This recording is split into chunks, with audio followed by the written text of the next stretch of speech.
जय हिंद दोस्तों। हम लोग जो है 2005 में जो बीपीएससी में प्रश्न पूछा गया था दोस्तों, उसको जो है हल करने का प्रयास कर रहे हैं। मीन्स उसके आंसर को जानने का प्रयास कर रहे हैं, उसका पैटर्न जानने का प्रयास कर रहे हैं। तो यह इसका लास्ट पार्ट है दोस्तों। इसके पहले 2005 का 2 पार्ट अपलोड किया जा चुका है, पार्ट 1 और पार्ट 2। तो हम लोग जो है 50-50 प्रश्न करके जो है 3 पार्ट में जो है 1 साल के क्वेश्चन को जानने का प्रयास कर रहे हैं। तो चलिए इस अंतिम पार्ट के पहले प्रश्न की ओर बढ़ते हैं दोस्तों। पहला प्रश्न है इस वीडियो का कि 12मासी नदियों में जल कहाँ से आता है। तो 12मासी नदियों में जल कहाँ से आता है दोस्तों, आपको बताना है कि वृष्टि से आता है, कि बर्फ़ के पिघलने से आता है, कि आकाश से आता है, या ज़मीन से आता है। तो कहाँ से आता है दोस्तों, तो बर्फ़ के पिघलने से जो है आपका 12मासी नदियों में क्या आता है, जल आता है। तो आपका क्या हो जाएगा, बी ऑप्शन जो है इसका सही जवाब हो जाएगा। यानी 12मासी नदियों में जो है बर्फ़ के पिघलने से क्या होता है, जल आता है। यानी 12 मास जो उसमें जल जो रहता है। चलिए अगला प्रश्न हम लोग देखते हैं कि जस्ते यानी जिंक से बनता है। तो क्या बनता है दोस्तों, तो इससे इस्पात बनता है, कि फर्नीचर बनता है, कि विद्युत बैटरी या बम। तो दोस्तों जस्ते यानी जिंक से क्या बनता है, तो विद्युत बैटरी बनता है। शुष्क सेल में जस्ते के बर्तन में मैग्नीज डाइऑक्साइड मिलाया जाता है दोस्तों, अमोनियम क्लोराइड मिलाया जाता है एवं कार्बन का मिश्रण भी इसमें भरा रहता है। तो आपको जस्ते में क्या यानी जिंक से क्या बनता है दोस्तों, तो विद्युत बैटरी बनता है। अगला प्रश्न है हमारा कि यूरेनियम से निम्न में से क्या बनता है। तो यूरेनियम से क्या बनता है दोस्तों, तो आपका ना चम्मच बनता, ना दवाई बनता, ना पैसा। यूरेनियम से आपका क्या बनता है दोस्तों, तो बिजली बनता है। तो सी ऑप्शन जो है इसका सही जवाब हो जाएगा। अगले है कि कोयले का उपयोग होता है। तो कहाँ होता है दोस्तों कोयले का उपयोग, जलाने में होता है, खाने में, दीवार बनाने में, या नाव बनाने में। तो कोयले का उपयोग होता है आपका जलाने में। तो आपका ए ऑप्शन जो है इसका सही जवाब हो जाएगा। इससे बिजली का भी निर्माण किया जाता है दोस्तों, बट यहाँ ऑप्शन आपका जलाने में है। तो हीरा अपरूप है। तो हीरा किसका अपरूप है दोस्तों, तो कार्बन का अपरूप है। सबको पता होगा ये इसका आंसर। तो आपका सी ऑप्शन जो है सही जवाब हो जाएगा। हालांकि अब तो ऐसे इतने आसान प्रश्न पूछे नहीं जाते दोस्तों। एग्ज़ाम का पैटर्न थोड़ा जो है हार्ड हो गया है, डिफ़िकल्ट हो गया है, क्योंकि बेरोज़गारी ज़्यादा है। तो पैटर्न जो है यानी क्वेश्चन का जो पैटर्न है जो कहिए अब हार्ड हो रहा है। अब इतने सिंपल प्रश्न पूछने के चांसेस कम बनते हैं। तो इसलिए तैयारी भी जो है आप लोग अच्छा रखिए। अगला है चेचक का टीका कहाँ से प्राप्त होता है। तो कहाँ से प्राप्त होता है दोस्तों, तो आपका चेचक का जो टीका है आपका प्राप्त होता है भेड़ों से। यानी सी ऑप्शन जो है आपका सही जवाब हो जाएगा। चलिए अगला प्रश्न हम लोग देख लेते हैं। प्रश्न है कि स्टीम इंजन कैसे चलता है। तो स्टीम इंजन कैसे चलता है दोस्तों, तो स्टीम इंजन जो है आपका ऊष्मा से चलता है। तो आपका क्या हो जाएगा, बी ऑप्शन जो है इसका सही जवाब हो जाएगा। अगला है कि वातानुकूलन यंत्र से किस कारण ठंडक महसूस होता है। तो किस कारण ठंडक महसूस होता है दोस्तों, तो गैस को दबाने व मुक्त करने से क्या होता है कि वातानुकूलन यानी हम लोग जो एसी जिसको बोलते हैं एयर कंडीशनर, तो उसके बारे में पूछा। तो गैस को दबाने व मुक्त करने से क्या होता है, यानी इस यंत्र से ठंडक महसूस होता है। अगला है कि ट्यूबलाइट से प्रकाश किस पर निर्भर रहता है। तो किस पर निर्भर रहता है दोस्तों, तो आपका हो जाएगा ट्यूब में ठोस धातु जो प्रतिदीप्त होती है। तो ट्यूबलाइट क्या होता है, उस पर ही जो है आपका क्या होती है, निर्भर रहता है। तो आपका बी ऑप्शन जो है इसका सही जवाब हो जाएगा। अगला है कि पंखे की रफ्तार किस पर निर्भर रहती है। तो पंखे की रफ्तार किस पर निर्भर रहती है दोस्तों, तो वोल्टेज पर निर्भर रहती है। यानी वोल्टेज ज़्यादा होगा तो पंखा स्पीड में घूमेगी, और वोल्टेज कम होगी तो पंखा का स्पीड क्या हो जाएगा, कम हो जाएगा। तो इसकी रफ्तार किस पर निर्भर है, तो वोल्टेज पर निर्भर है। अगला है कि आधुनिक टेलीफोन उपयोग करता है। तो आधुनिक टेलीफोन उपयोग करता है, क्या करता है दोस्तों, तो ये रेडियो तरंगे यानी रेडियो तरंगों का उपयोग क्या होता है, आधुनिक टेलीफोन में होता है। अगला है कि घड़ी में समय नापा जाता है, तो घड़ी में समय नापा जाता है क्वार्ट्ज क्रिस्टल के द्वारा, तो ये ऑप्शन आपका सही जवाब हो जाएगा। अगला है कि शीशे का उपयोग किया जाता है, तो शीशे का उपयोग किसमें किया जाता है दोस्तों? प्रकाश संचरण हेतु जो क्या होता है, शीशे का उपयोग किया जाता है।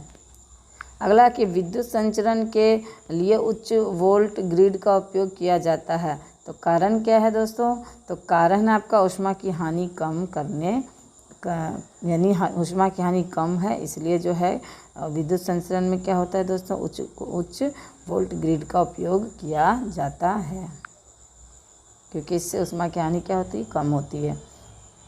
अगला है कि मलेरिया कौन से मच्छर के काटने से होता है, तो मलेरिया जो है दोस्तों किसके काटने से होता है?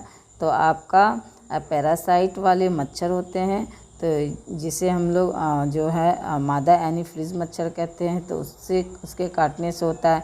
और एक अजीब सी फैक्ट है दोस्तों, ये अजीब सी फैक्ट ये है कि हमेशा जो हमें मच्छर जो काटते हैं वो हमेशा कौन से मच्छर होते हैं? तो मादा मच्छर होते हैं, यानी नर मच्छर नहीं काटते हैं मनुष्य को। मनुष्य को अगर कोई मच्छर काट रहा है तो वो समझिए मादा है। तो यह जानकारी अतिरिक्त रूप में रख लीजिए, क्योंकि यह जानकारी जो है मीन्स इसको कॉमेडी के रूप में महिलाओं के ऊपर बहुत ज़्यादा इस्तेमाल किया जाता है, तो इसलिए मैंने बता दिया। चलिए अगला प्रश्न हम लोग देखते हैं कि भारत में अभिनव भारत नामक एक गुप्त संगठन अंग्रेज़ों का मुकाबला करने के लिए किससे संगठित किया था, यानी किसने संगठित किया था? तो किसने किया था दोस्तों?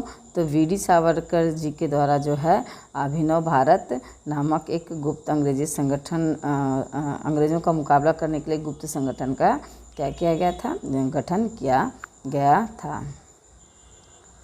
अगला है कि इनमें से किस काल में स्वदेशी आंदोलन का भारत में उत्थान हुआ? तो किस काल में स्वदेशी आंदोलन का उत्थान हुआ दोस्तों?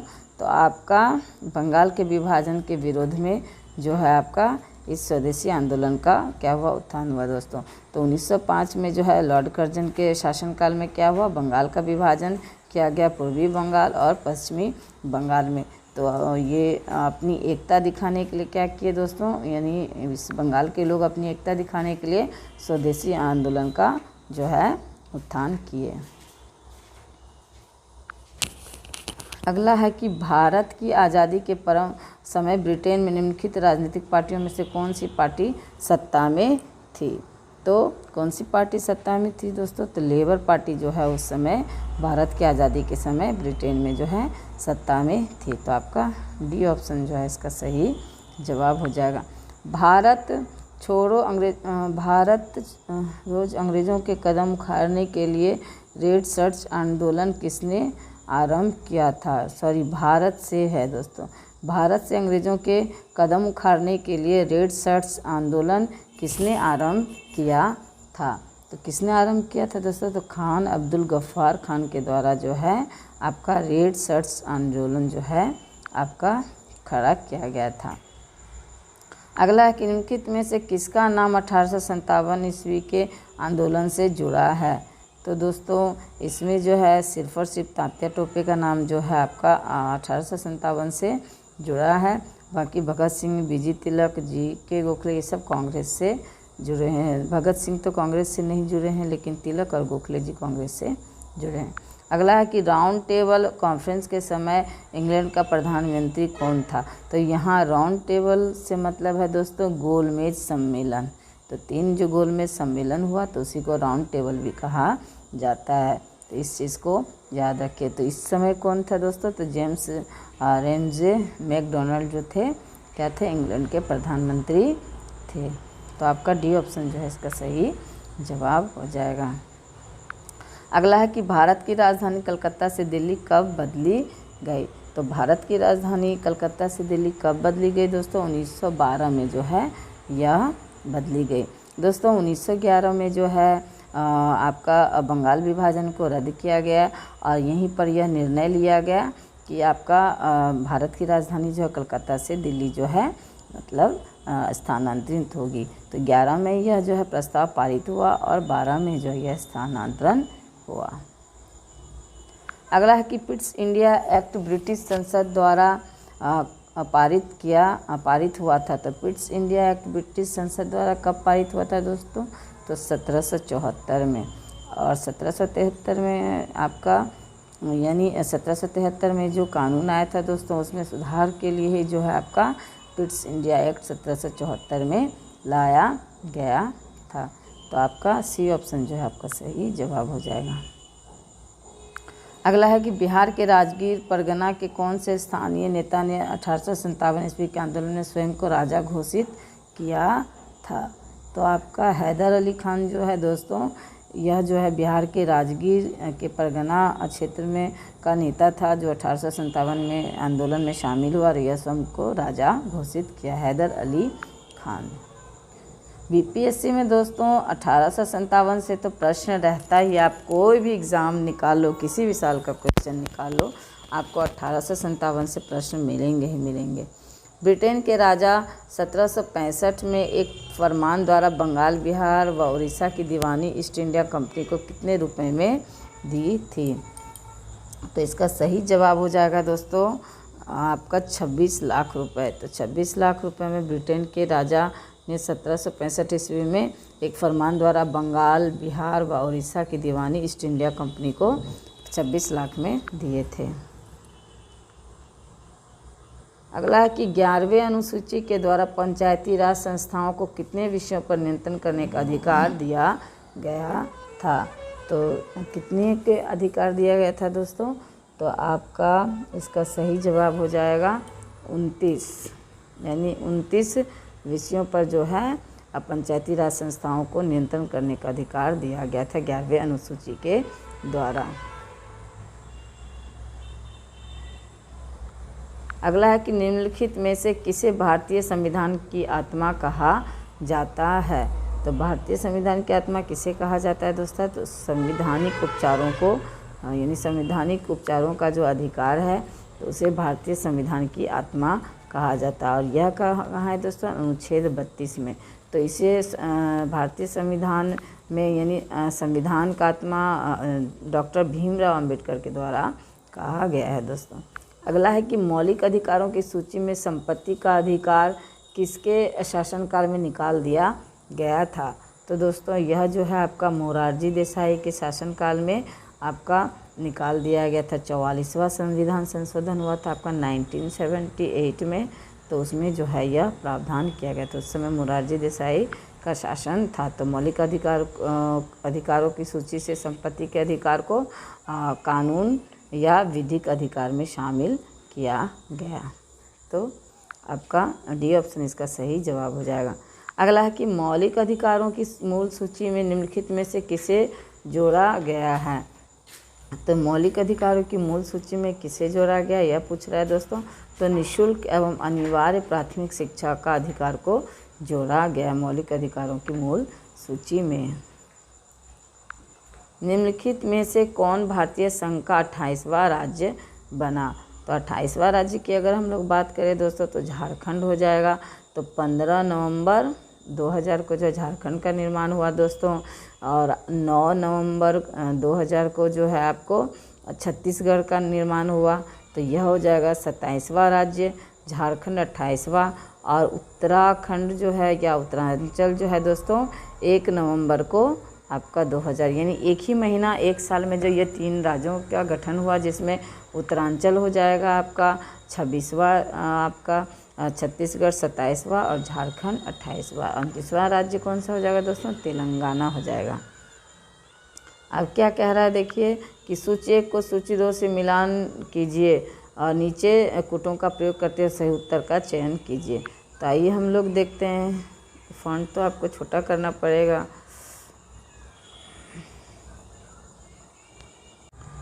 तो यहाँ जो है दोस्तों आपको बताना है कि राज्य के नीति निर्देशक तत्व यानी कौन से हमारे भारतीय संविधान में कौन से चीज़ कहाँ से किस देश के संविधान से लिया गया है यह बताना है। तो पहला है कि राज्य के नीति निर्देशक सिद्धांत।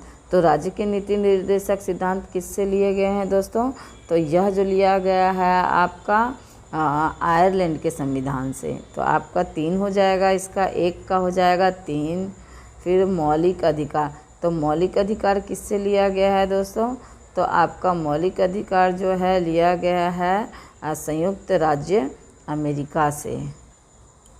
और उसके बाद है संघ एवं राज्यों के बीच का संबंध का समवर्ती सूची। तो यह किससे लिया गया है दोस्तों? तो यह जो लिया गया है आपका कनाडा से।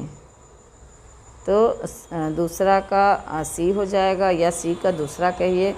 उसके बाद है भारत राज्यों का संघ जिसमें केंद्र को अधिक शक्ति प्रदान की गई। तो यह कहाँ से लिया गया है दोस्तों? तो यह जो लिया गया है ऑस्ट्रेलिया से लिया गया। तो इसके अनुसार क्या हो जाएगा दोस्तों? बी ऑप्शन जो है आपका सही हो जाएगा। यानी ए का 3, बी का 4, सी का 2 और डी का 1। चलिए आगे हम लोग बढ़ते हैं, फॉन्ट को बड़ा कर लेते हैं। चलिए, यदि भारत के राष्ट्रपति का पद खाली है और उपराष्ट्रपति तथा भारत के मुख्य न्यायाधीश उपलब्ध नहीं हैं, तो भारत का राष्ट्रपति किसे नियुक्त किया जाएगा? तो पॉलिटी में आ गए हैं दोस्तों हम लोग। तो इसका सही जवाब हो जाएगा सुप्रीम कोर्ट के वरिष्ठ न्यायाधीश को। तो यदि भारत के राष्ट्रपति का पद भी खाली हो, उपराष्ट्रपति भी ना हो और भारत के मुख्य न्यायाधीश भी उपलब्ध नहीं हो, तो सुप्रीम कोर्ट के जो वरिष्ठ न्यायाधीश होंगे तो वो क्या हो जाएंगे आपका, यानी यह पद ग्रहण करेंगे। अगला कि मानव विकास रिपोर्ट 2005 के अनुसार मानव विकास सूचकों के आधार पर भारत का स्थान क्या है? तो ये फिर करंट से प्रश्न आ गया दोस्तों। तो यह हो जाएगा 127वां। तो ये रैंकिंग भी बहुत पूछता है, देखिए अभी भी पूछ रखा है 2005 में, और अभी तो हर एग्ज़ाम में रैंकिंग पूछता ही है। तो इसलिए रैंकिंग को आप लोग अच्छे से याद कर लीजिए। भारत में राष्ट्रीय आय की गणना किसके द्वारा की जाती है? तो भारत में राष्ट्रीय आय की गणना किसके द्वारा की जाती है दोस्तों? तो केंद्रीय सांख्यिकी संगठन CSO के द्वारा जो है आपका राष्ट्रीय आय की गणना की जाती है। भारत का योजना आयोग है। तो भारत का योजना आयोग क्या है दोस्तों? तो एक सलाहकार बोर्ड है। तो एक सलाहकार बोर्ड है और योजना आयोग का अध्यक्ष कौन होता है दोस्तों? प्रधानमंत्री होता है। और इस योजना आयोग को ही क्या कहा गया है अब? नीति आयोग, यानी योजनाएं का नाम बदलकर नीति आयोग हो गया था। अभी नीति आयोग के अध्यक्ष कौन है? तो हमारे भारत के प्रधानमंत्री यानी नरेंद्र मोदी जी जो है इसके अध्यक्ष हैं। अगला है कि अंग्रेजी शासन के दौरान बिहार के अनेक भागों में गायों की रक्षा हेतु गौरक्षिणी सभाएं कब स्थापित हुई थी? तो कब स्थापित हुई थी दोस्तों? तो 1893 में जो है गौरक्षिणी सभाएं आयोजित की गई थी। अगला है कि कांग्रेस की अखंडता में वृद्धि करने हेतु 1912 ईस्वी में बांकीपुर यानी बिहार की सभा में डेलीगेट शुल्क घटाकर कितना किया गया था? तो कितना किया गया था दोस्तों? तो 5 रुपये से क्या किया गया था? 1 रुपया किया गया था। यानी डी ऑप्शन जो है आपका सही हो जाएगा। यानी यह शुल्क घटाकर जो पहले 5 रुपया था तो उसको 1 रुपया किया गया, ताकि जनसाधारण जो है इसमें खुल कर के ज़्यादा से ज़्यादा जो है भाग ले सके। तो बांकीपुर में यह जो है हुआ था 1912 में दोस्तों, यह कांग्रेस की बैठक जो कि कहाँ है? बिहार में है। तो इसमें 5 रुपये से शुल्क घटा करके 1 रुपया कर दिया गया। गवर्नमेंट ऑफ इंडिया एक्ट 1935 द्वारा केंद्रीय संसद के उच्च सदन में बिहार को कितनी सीटें मिली थी? तो कितनी सीटें मिली थी दोस्तों? तो 8 सीटें मिली थी। अगला है कि 1937 ईस्वी के चुनाव में मुस्लिम लीग के टिकट पर कितने मुसलमान बिहार राज्य की विधानसभा में चुने गए थे? तो देखिए कितना डीपली क्वेश्चन पूछा जा रहा है दोस्तों। तो इनमें से कोई नहीं, यानी ना 10 ना 1 ना 2, तो इनमें से कोई भी जो है इसमें अंक नहीं है जो सही इसका संबोधन या सही प्रतिनिधित्व करे। तो आपका डी ऑप्शन इसका सही जवाब हो जाएगा। अगला है कि कैबिनेट मिशन प्लान के अनुसार राज्यों की ग्रुपिंग में बिहार को किस ग्रुप में रखा गया था? तो किस ग्रुप में रखा गया था दोस्तों? तो ग्रुप ए में जो है कैबिनेट मिशन प्लान के तहत जो है राज्यों को जो रखा गया था उसमें बिहार जो है आपका ए ग्रुप में था। तो भारत की जनसंख्या वृद्धि के संबंध में किस वर्ष को महान विभाजक वर्ष माना जाता है? तो आपका ये ए ऑप्शन यानी 1921 को जो है दोस्तों महान विभाजक वर्ष माना जाता है। तो इससे ये प्रश्न भी बहुत बार रिपीट किया गया है दोस्तों अलग अलग एग्ज़ाम में। अगला है कि नालंदा विश्वविद्यालय ज्ञान का महान केंद्र था। तो यह बौद्ध धर्म से संबंधित था दोस्तों। नालंदा विश्वविद्यालय यहाँ से जो है सिर्फ भारत ही नहीं बल्कि विदेशों से भी जो है जो शिक्षार्थी होते थे वो ज्ञान ग्रहण करने के लिए आते थे। जैसे कि हिनसांग हो गए, ये सब जो है फाहान हो गया, ये सब क्या हुआ था, बौद्ध धर्म से संबंधित जानकारी के लिए जो क्या भारत आए थे। तो नालंदा विश्वविद्यालय जो है किसके लिए जाना जाता है दोस्तों, तो बौद्ध धर्म के लिए जाना जाता है। और इसकी स्थापना जो है गुप्त शासक कुमार गुप्त के द्वारा किया गया था। तो यह भी याद रखिए। अगला है कि बिहार का मुख्यमंत्री निम्नलिखित में से कौन नहीं रहा है। तो कौन नहीं रहा है दोस्तों, तो नीतीश कुमार भी रहा है, राबड़ी देवी भी रही है, कर्पूरी ठाकुर भी रहे हैं। तो ये जो रामविलास पासवान जी है तो ये कभी भी जो बिहार के मुख्यमंत्री नहीं रहे हैं। कीटनाशी के उपयोग से उन्नति होती है। तो उन्नति किसकी होती है दोस्तों, अर्थनीति की जो है उन्नति होती है। तो बी ऑप्शन आपका इसका सही जवाब हो जाएगा। पोलियो की बूंद किस उम्र में दे सकते हैं। तो पोलियो की उम्र किस उम्र से दे सकते हैं दोस्तों, तो यह पूछा जा रहा है। तो 1 साल से पोलियो की बूंद दी जा सकती है।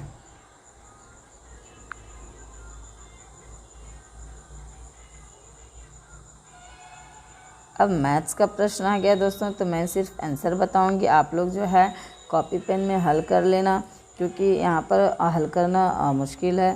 तो इसीलिए आप लोग को मैं आंसर बता रही हूँ और आप लोग जो हल कर लें। तो 146 का हो जाएगा आपका दोस्तों बी, 147 का हो जाएगा आपका सी, 750,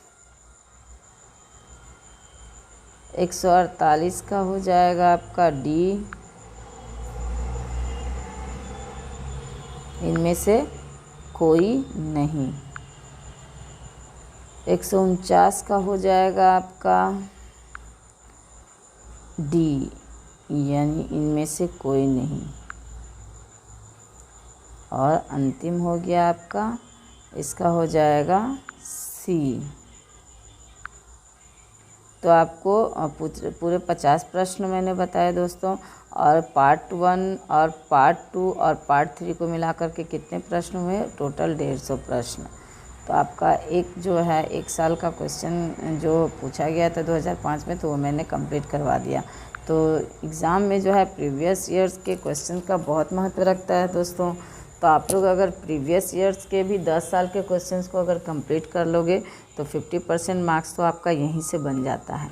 और 50% कुछ इधर उधर से आप बेसिक नॉलेज रखते ही होंगे, जो भी स्टूडेंट पढ़ रहे हैं, तो उसको भी अगर रिवीजन कर लोगे तो आपको आसानी से एग्ज़ाम निकल जाएगा। तो प्रीवियस ईयर्स पे कमांड ज़रूर बनाइए, इससे क्वेश्चन पे भी कमांड बनता है, दूसरा पैटर्न भी आप जान पाते हो। तो चलिए, अगर वीडियो अच्छा लगा दोस्तों तो लाइक कीजिए, शेयर भी कीजिए। और मैं रोज़ कहती हूँ, ना आप लोग लाइक करते हो ना आप लोग शेयर करते हो, और सब्सक्राइब तो पता नहीं किए हो कि नहीं। तो मेरा काम है कहना, आपका मन हो आप करो, आप नहीं करो। चलो तो फिर हम लोग कल मिलते हैं, तब तक के लिए।